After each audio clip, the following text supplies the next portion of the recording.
Merhaba arkadaşlar. Bugünkü çalışmamızda çimento ya da alçı kullanmayacağız. Bildiğiniz gibi tüm dünyayı saran bir salgın söz konusu. Korona salgını var ve bu salgın nedeniyle pek dışarıya çıkamıyoruz. Dışarı çıkarsak da sık sık ekmek almak için çıkmak zorunda kalıyoruz. Ve bu çalışmamızda evde nasıl ekmek yapabiliriz bunu göstermeye çalışacağız. Yapacağımız ekmek bizim ülkemizde çok meşhur bir ekmektir. Tarihi bir geçmişi olan bir ekmektir. Neslihan her zamanki gibi yardım edecek. Aynı zamanda eşim Özlem de yardım edecek. Daha doğrusu eşim yapacak diyebilirim. Ben kamera arkasında olacağım. 3 su bardağı ılık su, 6 su bardağı un, 2 yemek kaşığı sıvı yağ, 1 paket maya, 2 çay kaşığı şeker, 2 çay kaşığı tuz,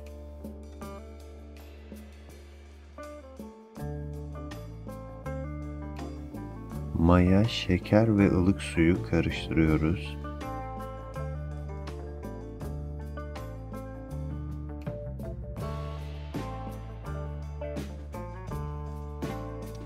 Sıvı yağ ilave edip biraz daha karıştırıyoruz. Una tuzu ekliyoruz.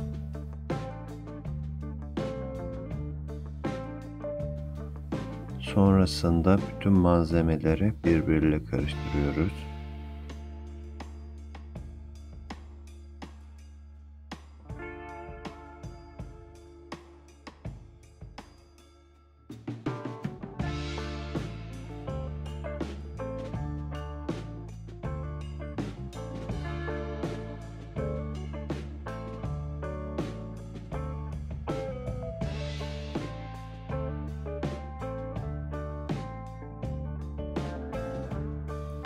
On dakika boyunca yoğuruyoruz.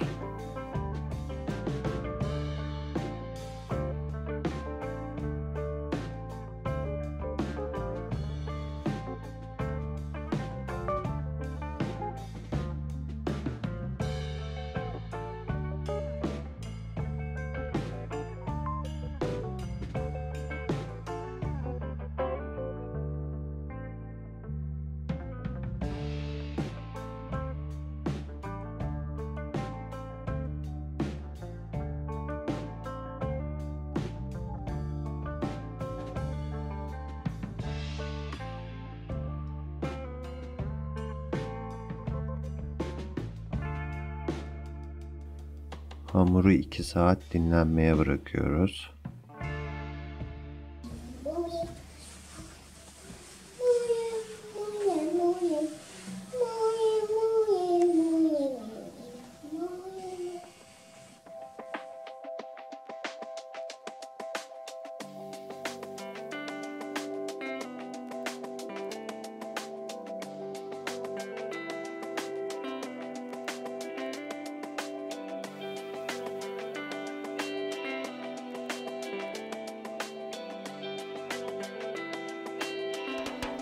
Hamuru yeniden 10 dakika yoğuruyoruz.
1 saat daha dinlendiriyoruz.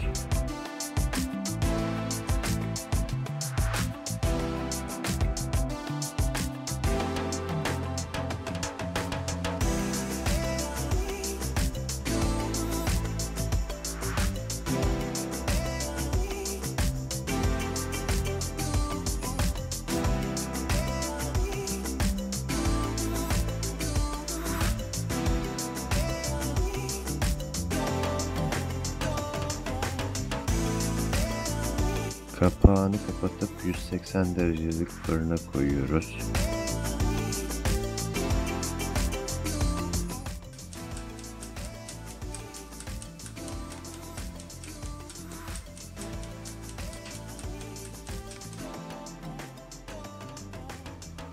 ...30 dakika sonra kapağını açıyoruz.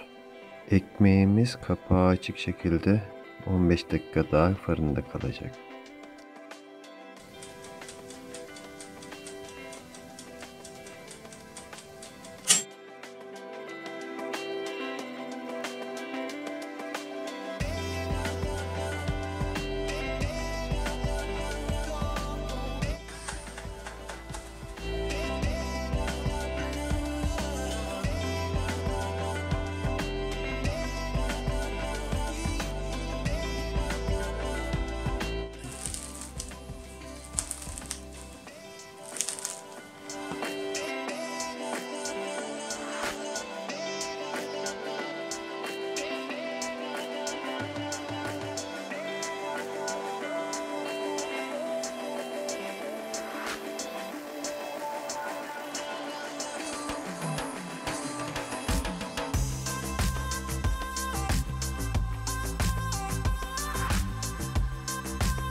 Arkadaşlar ekmeklerimiz çok güzel oldu.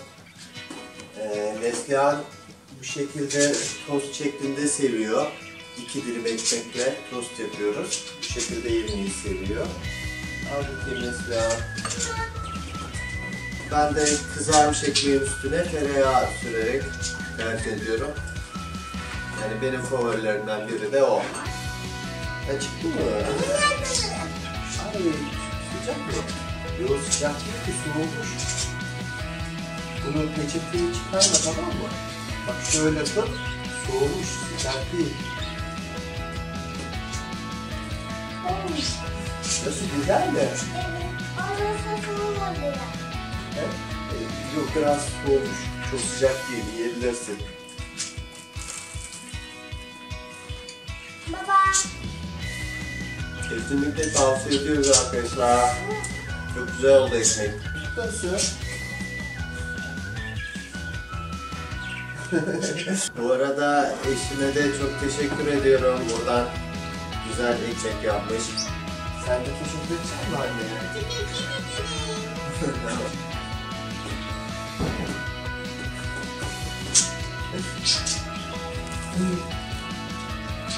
Bir başka çalışmada görüşmek üzere. Hoşçakalın. Sen de bay bay de. Baba. Çok güzel.